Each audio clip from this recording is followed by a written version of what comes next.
이번 영상은 합의금 관련된 동영상 해석하기 두 번째 시간이에요. 재미 들렸어요. 이게 훨씬 편하더라고요. 저의 이런 류 영상은 기반 지식이 없는 상태에서 다양한 정보를 받아들일 때 물론 합의금 관련 주의할 사항을 이야기하는 게 주요한 목적이에요. 이번에 다루려고 하는 영상은 유튜브에서 교통사고 합의금으로 검색했을 때 두 번째 위치한 영상이에요. 우선 썸네일로 걸려있는 사진에 일회용 부원컵이 보이네요. 왠지 좀 친숙해져요.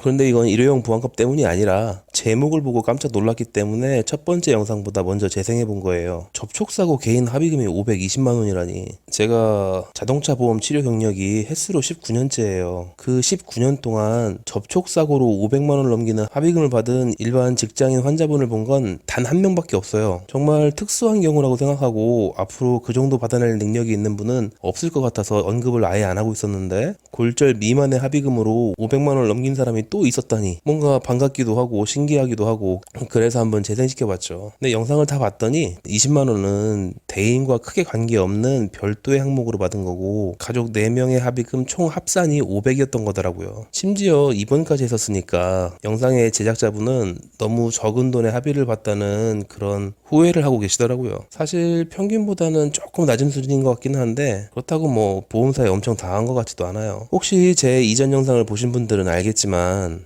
일단 어떤 정보를 얻을 때에는 그 출처가 굉장히 중요해요. 특히 합의금 관련해서. 특히 보험사 직원들이 만든 홍보용 영상을 보고 잘못된 정보를 얻으면 더 손해죠. 그래서 영상을 보기 전에 먼저 해당 제작자의 채널부터 들어가 봐요. 채널에 있는 이미지를 보니까 일반인이 확실하네요. 보험사 스파이들이 올리는 혼선용의 영상이 아니에요. 거짓말은 없겠네요. 제목을 보아하니까 육아라던가 일상이라던가 게임이라던가 뭐 이런 게 주요한 소재인가 봐요. 그러니까 좀 흔하게 볼 수 있는 본인이 한 번 당한 사고 경험을 공유하시는 그런 종류의 영상. 어쨌건 보험사 끈앞풀에 잘못된 영상은 아닌 게 확실하니까 한번 보죠. 저도 다시 한번 쭉 봐가면서 코멘터리를 할 텐데 제 영상을 다 보시고 나면 다시 링크한 대로 가서 원본의 영상을 한번 다시 보세요.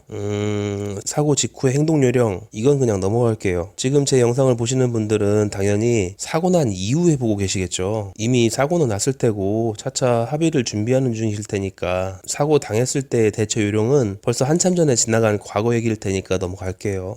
보험사 담당자하고의 대화를 녹음해 두셨네요. 처음 인사 시작할 때 몸은 좀 어떠시냐 뭐 이거 기본이에요. 전화의 규칙 같은 게 있어요. 이것도 예전에 제 영상에서 다룬 적이 있는 것 같은데 제가 유튜브 영상 이런 걸 링크할 줄 몰라요. 그러니까 어떻게 우연히 찾게 되면 보세요. 하여간 보험사 전화는 다 똑같아요. 요즘 건강은 어떠시냐 이렇게 시작해요. 그리고 항상 하는 말, 합의를 일찍 하시면 그 이후에 치료비 나올 거 생각해서 돈을 좀 더 계산해드리겠다. 다 똑같은 말을 해요. 합의를 지금 일찍 하시면 앞으로 나올 치료비를 생각해서 합의금을 좀 더 많이 계산해드리겠다. 이 말은 사실 선별용 멘트 같은 거예요. 지금 내가 대화하고 있는 이 피해자가 레벨이 얼만큼이나 되나 여기에 대한 반응은 크게 세 가지 정도를 예상할 수 있겠죠. 별로 안 아픈 사람들은 바로 그러자고 하겠죠. 액수 물어보고 그렇게 낫지 않으면은 협상하려고 할 테고 아마 보험사에서 언제 전화하나 기다리고만 있었을 거예요. 보험자 입장에서 이런 분들은 쉽게 합의가 되겠죠. 두 번째로 아직 좀 아픈 데가 있는 사람들은 좀 고민하다가 그럼 얼마나 줄 거냐고 물어보겠죠. 야, 겨우 그 정도 올려줄 거면 협상할 가치가 없다 라고 생각된다면 일단 치료받고 생각해보겠다고 하실 테고 생각보다 굉장히 많이 준다면 바로 그러자고 하겠죠. 그런데 보험사가 생각보다 많이 줄 정도로 녹록한 곳이 아닐 거예요. 세 번째 반응으로 지금 정말 너무 아픈 사람들은 액수도 안 물어보겠죠. 우선 너무 아프니까 치료부터 받고 나중에 얘기하자고 할 거예요. 이런 분들한테는 너무 자주 전화 걸어도 화내요. 오히려 이거를 가만히 생각해보면 뭔가 앞뒤가 안 맞아요. 이 짧은 한마디인데 이게 정찰용으로 사용되는 말이기도 하거든요. 빨리 합의하시면 치료비 쪽으로 조금 더 합의금을 챙겨드리겠다 라고 말을 했는데 세 번째 경우처럼 난 정말 아프니까 쓸데없는 소리 하지 말라고 하는 사람들한테 나중에 언젠가 전화를 하면은 처음에 제시하려고 했던 합의금보다 더 높은 합의금으로 협상을 시작해요. 아프다니까. 늦게 합의한다고 해서 합의 금액이 대폭 늘어나는 건 아니에요. 하지만 적어도 성급하게 합의하는 사람들처럼 쉽게 보진 못하죠. 분명 전화로는 일찍 합의하면 합의금을 더 챙겨주겠다라고 해놨는데 최종 결과로 보면 그 자리에서 즉시 합의하지 않고 치료를 더 받아야 되는 그런 피해자들이 피해자들이 결국 더 높은 합의금을 받게 돼요. 이게 훨씬 더 자연스러운 게 아픈 척은 하고 있지만 사실은 별로 그렇게 아픈 게 아니라서 보험사에서 언제쯤 전화해주나 기다렸던 사람들, 그리고 그 반대로 너무 아파서 합의금 같은 거 생각할 여력이 없는 사람들, 이건 대화해보면은 쉽게 구분이 되잖아요. 그 둘 중에 누가 더 합의금이 높아야 맞겠어요. 그러니까 빨리 합의하시면 이라는 말은 그 목적이 이래요. 그냥 떠보기 멘트이고, 이 멘트에 반응하는 피해자의 태도를 보고서 아마 능숙한 보험사 담당자는 이미 피해자 상황에 대해서 판단을 끝낼 거예요. 그런 걸 빨리 알아내야지 유능한 사람이죠. 그 다음 대화 내용 보니까 월말이고 하니까 좀 더 챙겨드리겠다, 정말로 이런 말을 하네요. 그런데 저분 합의금이 평균치보다 조금 더 낮은 거를 감안해서 생각해보면 월말이라고 좀 더 챙겨준 것 같진 않아요. 혹은 원래는 더 적게 해주려고 했다가 월말이라서 그나마 저 정도 금액이라도 맞춰준 건지는 모르겠네요. 이 월말에 대한 얘기는 좀 실험이 필요하긴 해요. 월말이니까 합의금을 좀 더 챙겨준다고 했는데 만약에 월말을 넘기면 합의금을 깎겠다는 얘기가 되나?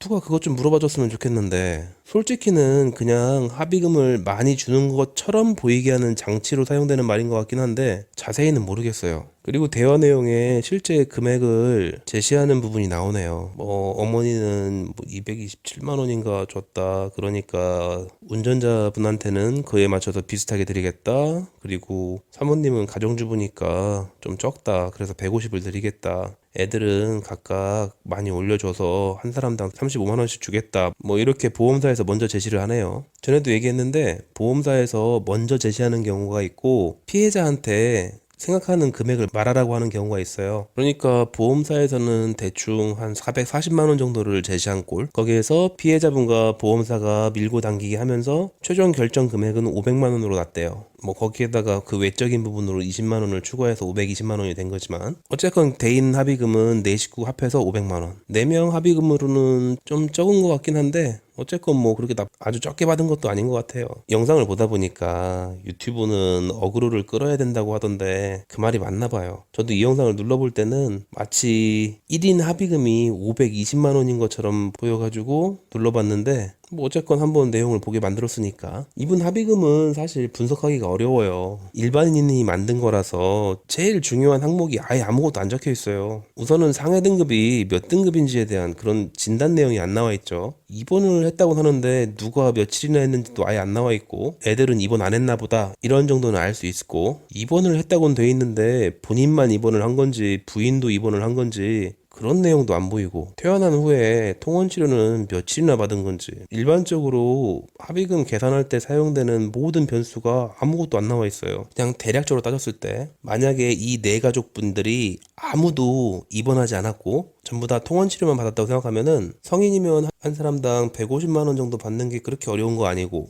애들도 간단한 치료만 통원 치료로 받았어도 저희 한의원은 평균 30만 원 정도 받으시는 것 같았고 최대 50만 원 받는 아이들까지는 봤으니까 그런 상태라면은 합의금이 400 정도 나오는 게 일반적이라고 할 수 있어요. 그런데 여기에서 입원을 며칠이나 했느냐, 이게 굉장히 중요한 변수로 작용할 텐데 그건 알 수가 없으니 원래 좀 복잡한 계산이긴 한데, 입원을 했을 때 기본적인 휴업 손실비는 부부가 둘 다 무직이고 수입이 전혀 없는 사람들이라고 했을 때에도 도시형 노임의 80% 정도를 계산해서 하루에 두 부부가 입원했으면은 10만 원에서 14만 원 정도가 매일 추가가 됐을 텐데 며칠 입원했느냐에 따라서 달라지겠네요. 어쨌건 중요한 정보가 하나도 없어가지고 계산하기가 애매하긴 한데 일주일 미만으로 입원한 거였으면은 대충 평균치 정도 되지 않을까 싶어요. 영상의 주인공처럼 너무 아깝다라고 생각할 수준은 아닌 것 같아요. 이쯤으로 마무리되면은 이 영상은 주요한 가치가 다 된 거예요. 가족 중에 누구도 크게 아픈 후유증이 없으면 그냥 하늘에 감사하고 넘어가야죠. 처음 당해본 사고의 협상인데 장난질을 안 당했으면은 그걸로 충분히 잘 된 거죠. 여기에서 이 영상의 주요한 가치는 끝나는데 그 뒷부분은 일반인 수준에서 급하게 인터넷 뒤져서 시간 때우기처럼 영상을 늘려놓은 것 같아요. 이것저것 찾아본 티가 나요.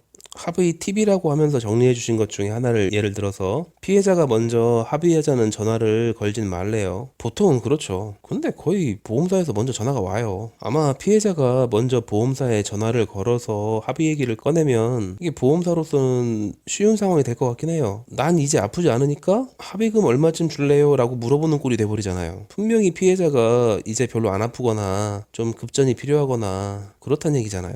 그래서 먼저 전화하지 말라고 하는 것 같고, 보험사의 제안에 즉각 응하지 말라. 좀 많은 돈인 것 같이 보여도 바로 오케이 하진 말란 얘기죠. 이건 뭐 전통시장에서 물건 살 때 충분히 많이 해본 흥정일 테고, 요즘 젊은 친구들은 뭐 중고나라 그런 데에서 가격 흥정할 때 많이 해본 거겠죠 뭐. 그리고 먼저 합의금을 제시하지 말래요. 전 이 의견에는 좀 반대하긴 해요. 보험사에서 전화 왔을 때 합의금을 얼마 생각하시냐고 물어보는 경우가 있어요. 그때 먼저 제시하지 못하는 거는 피해자가 본인의 적정 합의금에 대해서 잘 모른다는 걸 자백하는 거나 마찬가지죠. 그런데 보험사 담당자가 합의금 얼마쯤 생각하시냐고 물어보면 피해자 열의 9은 그쪽이 먼저 제시해보라고 반문하는 게 보통이에요. 이렇게 말하면 좀 유리해 보일 거라고 생각하시는 것 같아요. 즉각적으로 자기가 생각하는 보험금을 얘기하지 못하고 있으면 보험사 대충 알아요. 만약 저 피해자가 자기의 적정 합의금을 알고 있으면 그거보다 조금 더 높은 수준으로 부를 테고, 자기 합의금이 얼마쯤 되는지를 잘 모르면 정보가 없으니까 일단 내가 부르는 금액을 기준으로 거기에서 협상을 좀 해보려고 하는구나. 다 알아요. 솔직히 잘 모르니까 보험사한테 금액 제시를 해달라고 부탁하는 거나 마찬가지죠. 합의금에 대해서 잘 아는 사람 같으면 자기가 먼저 제시해요. 제가 천안 아산 지역에서 치료가 필요할 정도로 다친 사고만 3번이에요. 천안 지역이 접촉사고가 좀 많은 편이긴 해요. 저는 사고가 나도 입원할 순 없죠. 개인 한의원인데 제가 진료를 빠지면은 한의원이 문 닫는 거니까. 그래서 사고 나면은 제가 제 한약을 직접 조제해서 먹고, 그리고 치료는 제가 직접 할 수 없으니까 주변 다른 원장님들한테 가서 치료받고, 뭐 그렇게 해요. 저도 그렇게 치료받고 있다 보면은 보험사에서 전화가 와요. 저는 3번 다 보험사에서 얼마 생각하냐고 묻더라고요. 그래서 난 얼마쯤 생각한다, 그렇게 즉시 금액 제시하고, 저야 뭐 제 몸에 상해 등급이 몇 등급인지 알고 있으니까 난 이 정도 받으면 될 것 같은데? 라고 얘기를 해요. 뭐 입금할 생각이 있으면은 전화하시고, 아니면 말고, 그러고 전화 끊어요. 그러면은 보통 그날 저녁이나 다음 날이면 연락이 와요. 다시 합의 진행하자고. 그리고 영상을 다시 보니까 MRI도 꼭 찍어보라 뭐 이런 얘기가 있네요. 뭐 받을 수 있는 치료는 다 받으시는 게 좋긴 해요. 환자분의 권리로 당연히 정해져 있는 치료들만 하게 되는데, MRI는 조금 문제가 있어요. MRI는 고가이기 때문에 보험사가 찍게 해주고 말고가 없어요. 원래 그거는 그 현재 치료를 받고 있는 양방병원의 의사가 MRI를 자동차 보험에 적용할 수 있겠다라고 판단했을 때 그때 해줄 수 있는 거예요. 난 허리가 너무 아프니까 무조건 MRI 꼭 찍어야겠어 이런다고 찍을 수 있는 건 아니에요. 그러니까 치료 내용은 현재 치료받고 있는 병원이나 한의원의 원장님하고 상의한 다음에 결정하세요. 보험회사 자문병원을 피하라.